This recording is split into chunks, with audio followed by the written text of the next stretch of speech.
The near 35-year-old Steph has been shockingly consistent in 22-23 so far, somehow topping his previous single-season best in points per game, rebounds per game, field goal percentage, and three-point percentage. To ice the game under pressure, first he goes straight up defensively and grabs the board, then on the other end, gets Eric Gordon isolated and goes double hesitation dribble, slight drive entry on the second hezi, while muscling off the glued onto him Gordon. Then a moving behind the back is followed by a very slight Smitty move and another hezi dribble, this time leading into a Harden-esque step back plus Kobe-esque fadeaway, resulting in a deep range bomb. Stephen Curry doesn't make any sense. More plays like that are broken down in this video, and stay tuned for more. Right quick, just 9.4% of you watching are subscribed, so hit the box and turn on notifications if you haven't done so yet, and tap thumbs up for the YouTube algorithm. Over the last half-decade, Steph's made creatively mind-boggling behind-the-back moves one of his patented weapons. He's always been incredible at baiting offhanded drives and bouncing off his right pivot foot to take up a ton of space to the opposite side, while of course simultaneously moving the ball around his body. The quick twitch elusiveness of the move even helps Curry get his teammates wide open triples. Despite witnessing all of that, this possession against New York was still shocking. Look at the gravity Steph draws from Cam Reddish after a simple shrug of the shoulders as the off-ball fake gives Steph enough space for the backdoor cut. Problem is, after getting the bounce pass, Hartenstein rotates onto him and Reddish recovers to seemingly force Steph to pick up his dribble. Instead, Curry's classic offhanded hesitation and leap off that right pivot foot gives him the leverage to split two defenders in midair. How do you even think of something like this? And the reaction afterwards, like, oh my goodness, I'm an alien. Curry's fadeaway jump shot is another weapon he can whip out of his bag on the rare occasion. It's a shot which Steph's been trying to add to his repertoire for a number of years now. According to NBA.com, Steph's made 3 of his 4 fadeaway jump shots this season, and last year, he made 6 of his 13 fadeaway jumpers. Steph didn't attempt more than 10 fadeaway jumpers within a single season from 2016-17 up until 2021, but the year before Durant arrived in 2015-16, Curry took 21 total fadeaways and made 13 of them. But in the post-Kevin Durant era and the later stages of his career, Steph's been trying to make that fade a shot he can turn to. While the play I broke down in the intro is something you probably saw replayed all over social media, a minute before that, Steph again got the mismatch isolated onto him and goes signature combo, momentum cross to his offhand and hezi step back.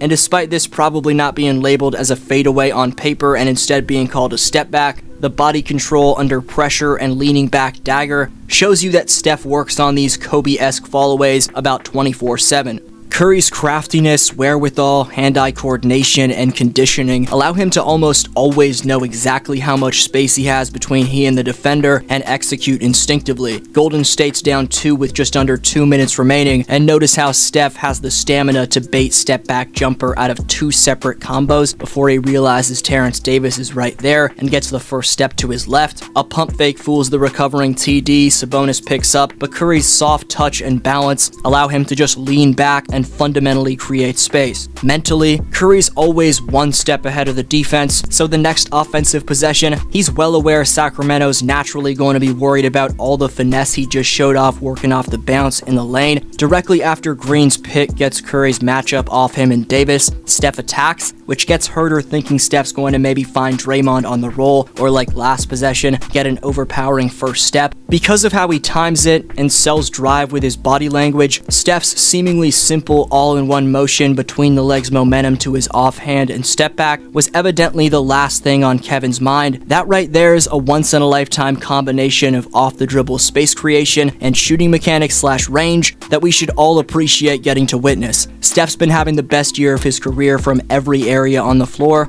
which is insane for a player in his 14th season. And a great point about Curry is that no superstar in NBA history has continued to improve their game until age 34 like Steph is currently doing. The biggest area of improvement that's made Steph impossible to game plan for this year is his finishing. He's making 80.9% of his shots from 0 to 3 feet, a career best by over 10 percentage points from any other year. Simply incredible.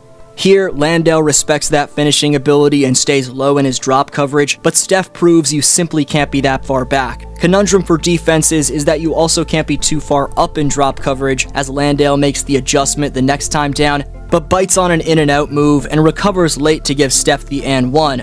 That game in Phoenix, albeit in a blowout loss for Golden State, saw Steph post his 11th career 50-point game. To finally give the Warriors their first road victory, at 34 years and 251 days old, Steph became the second oldest player in league history to record at least 30-plus points and 15-plus assists. The monster bounce-back performance from Klay and the typically efficient outing from Maple Jordan Andrew Wiggins could be covered in a separate video. Today it's important we give the proper credit to the consistently elite playmaking, leadership, and hustle from the man who the dynasty will start and end with. Curry's career true shooting percentage is the 6th most efficient in the history of basketball. Reason that's incredible is because think of where Steph shoots it from. Anyone else in the top 10 is either a forward or a center. In fact, the only non-center in the top 10 all-time greatest true shooting marks ever is Cedric Maxwell, who never attempted a three-pointer in his career. But let's go from looking at what Steph's done throughout the entirety of his career to what this man's doing specifically this season. According to StatMuse, Curry's currently having the most efficient 30-plus point per game season in NBA history on a per-possession basis. Essentially, a Steph shot is worth more than anyone's ever, and by a wide margin. The same gap between the number 1 ranked Curry and number 2 ranked Jordan in that category is the same gap between the number 2 ranked Jordan and the number 20 ranked Shai Gilgeous-Alexander. What's most impressed you so far about Steph? Best answer down below in the comments gets next video shoutout, and the top 5 commenters by December 21st earn free merchandise of their choosing. Today's Speaks winners from my last 2 uploads are firstly Phantom of Delphi, who says the West looks pretty open right now, so the Suns are definitely a threat to make the finals. I think they're capable of beating any team in a series, but I'm not sure they can beat the Bucks or Celtics in the finals. And secondly to Hamish S, who says it is straight up disrespectful to call the Kings' run a fluke. I've been watching Sacramento, and the way this team is gelling is insane. With Sabonis' offensive movement and Fox's speed, the two are becoming one of the better duos in the league. Thanks for watching, have a good one.